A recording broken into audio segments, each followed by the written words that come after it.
and DTSC are by far the greatest team the world has ever seen. And you're coming inside, use the f***ing width. Come on, man, do your job right, fam.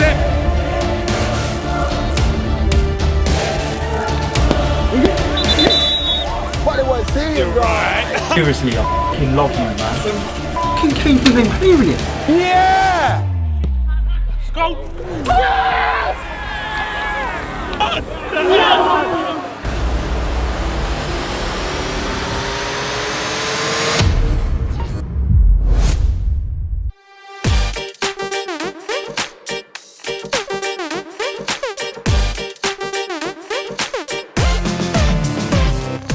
Hello boys and girls, welcome to the player ratings for yesterday's victory against Aston Villa.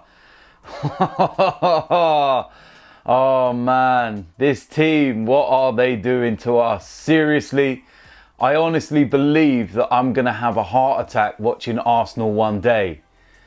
My word, what should have been not an easy game, should have been a comfortable game, turned out being one hell of a roller coaster.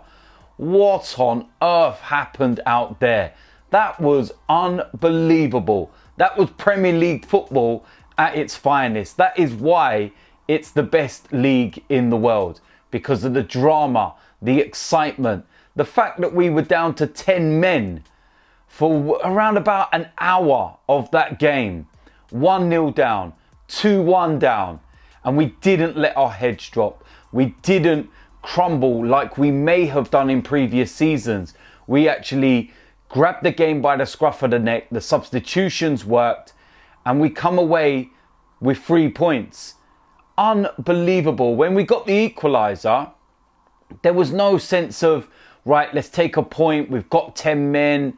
From the pitch to the fans, it was like, right, let's go win the game. Pierre-Emerick Aubameyang. What a free kick. What a player we have.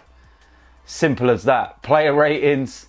This is going to be fun because we got the victory. It was a great second half, but there was a lot of poor performances in there as well. So we've got to try and do this with the right balance, which is why I've waited till today to do the player ratings so that I can watch the game back. I can have a closer look at some of the players and I can try and give a balanced perspective on things. So with that said, let's go and get into those player ratings. Starting off in goal, Leno. And a weird one because he concedes 2 goals, but he wasn't at fault for anything. He didn't put a foot wrong all game. Handling was good, distribution was fine. And yeah, overall, not a bad performance, but he didn't have a lot to do. And it's a strange one, but I'll give him a 6 for yesterday's performance. Going to move into the defence. First of all, on the right-hand side, Ainsley Maitland-Niles. Not a great day. I don't think he should have been sent off, to be quite honest with you. He won the ball, and he won it way before the Aston Villa player even got there. Going to move to the left-back position. That was Kolasinac, and I don't think it was a great performance from him, to be honest.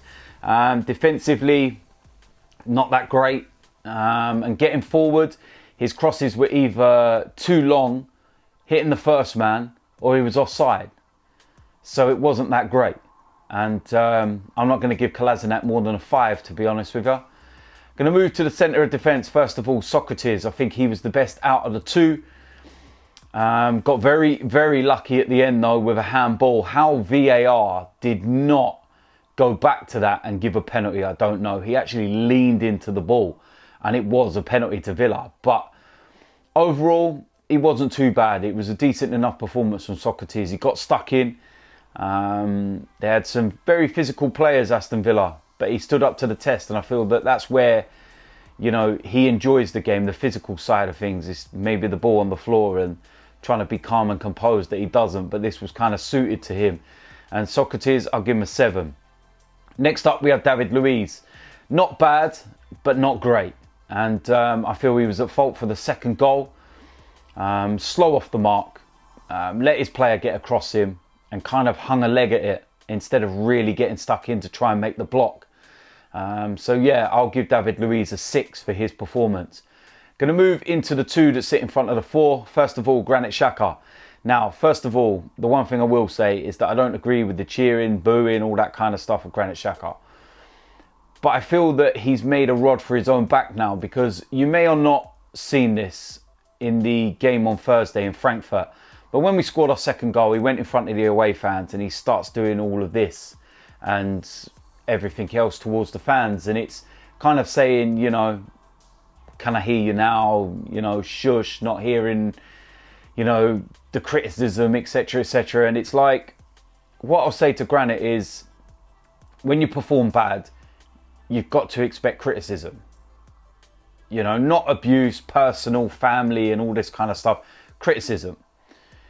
When he gave away that penalty against Spurs, the criticism was justified. When he put in a performance like he did in Frankfurt, the praise is justified. But yesterday was not a great performance from him. He looked sloppy, he looked slow, he got a silly yellow card because he got beaten and he just gave a petulant pull at the shirt. Things like that. So you going around and doing all of this and that, it's just putting yourself in the firing line. Not a great performance. Granit Xhaka gets a 5. Next up we have Guendouzi. And for his second half performance alone, I'm going to give him an 8. He was absolutely immense. But his first half performance was dreadful. And he was at fault for the first goal. Go watch it back. Ball watching. Lost his marker. And the worst bit about it is that when the ball goes in, he stands there, shrugging his shoulders, looking around at everyone like, not my fault, when it was his fault. But the second half performance was so good. Drive the players on, drive the team on, won the penalty, had a shot that hit the post, put the cross in for Callum Chambers for his goal as well. Remember that. He was immense. And like I said, that's why I'm going to give him an 8. Going to move to the attacking 3. First of all, we have Nicolas Pepe. And I'm so glad he is off the mark and he has his goal. I feel that going straight down the middle was the right thing to do. Just get it on target. Most of the time, keepers will always dive. So if you hit it down the middle, it will most of the time go in. And yeah, after that, he come alive. First half, he tried, and there was these little moments where he was trying to slip in balls and whatnot, but it just wasn't working out for him. But then, like I said, after he got the goal, he come to life. And hopefully that is now the catalyst for what will be a great season for him. And yeah, I'll give Nicolas Pepe a 7 for his performance. Going to move on to the left-hand side. We have the young lad Saka. Didn't really get a lot of chances in the first half to make his mark, and he was obviously sacrificed because of the red card. So yeah, I can't really give him more than a 5, to be honest, because he didn't play more than 45 minutes and he wasn't overly involved in those opening 45. Unlucky for him, but he will have more chances. Going to move into the middle of that 3. Dani Ceballos works really hard, fights for the team, but he was just lacking a little something in this game. There was not real creativity from him. Work rate and everything else superb, can't fault it. It was just the creativity that was just a little bit lacking, and I'll give Ceballos a 6 for his performance. Up front, as that main striker, Pierre-Emerick Aubameyang, straight out, he gets an 8. This guy leads by example. It's as simple as that. He had the captain's armband when Xhaka went off, and it was fitting that he got the winning goal. Brilliant free kick. He led the line, he works hard, and the unselfishness of Aubameyang to give Pepe the penalty just sums this guy up all along. There's certain players in the Premier League who would never have given up that penalty. Not a hope in hell's chance. They'd have been like, this is my chance, I'm scoring a goal, it's all about me, me, me. Aubameyang was like, you know what? Nicolas Pepe needs a goal. He needs to get off the mark. Here you go, son, have it. Just like last season, I think it was, when Lacazette come in the side, or maybe the season before actually, and we got a penalty. Aubameyang was on a hat-trick, and he turned around and he said, here you go, Lacazette, take it. Go get your confidence back. The rest is history. Unbelievable. Love the guy. And he gets an 8 all day long. Man of the match for me. He was given man of the match by Sky as well. And yeah, does what he needs to do. It's as simple as that. Keep on scoring. Going to move to the substitutes. And first one was Callum Chambers.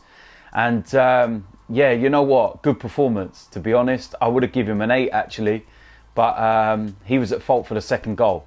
And I need you to watch that back because it was his sloppy take of the ball and losing it that meant Jack Grealish could run through and get the crossover for Aston Villa's second goal. So for that reason, I give him a 7, but it was a great performance, to be honest. He done really well when he come on, got the important equaliser, and fair play to Callum Chambers because he's knocking on the door now. Next substitutes, Joe Willock, and I'll give him a 7. Didn't have a long time on there, but what he did do was drive the team on. He went at the back line, committed players, opened up space, done all these good things. So brilliant performance, and he gets a 7.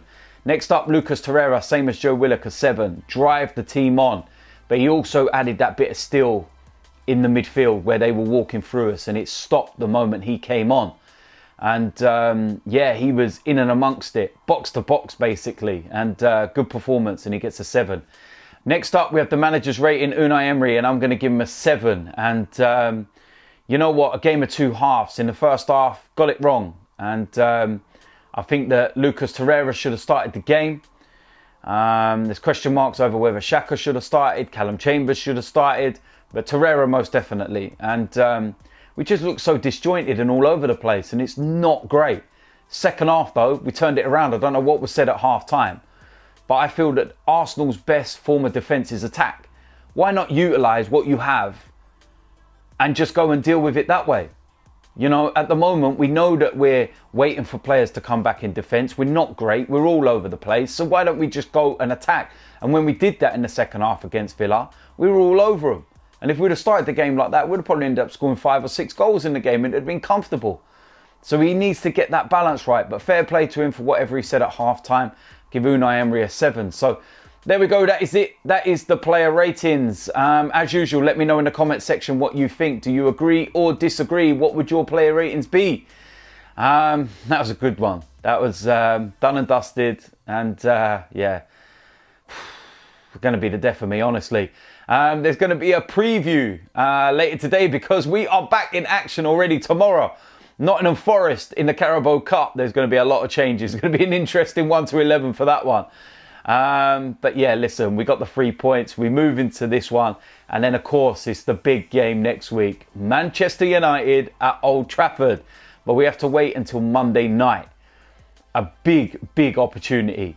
A big opportunity to put the pressure on Ole Gunnar Solskjaer. And also relieve the pressure on Unai Emery because it's still on him, trust me. So yeah, listen, so many videos coming out this week. Like I said, there's a preview to Forest, player ratings to Forest. Blood Brothers episode 2 for the DTFC is out as well. Preview to Manchester United, match day vlog for Manchester United, and then the player ratings for Manchester United. So until the next lot of videos, I'll see you lot soon. I'm out of here.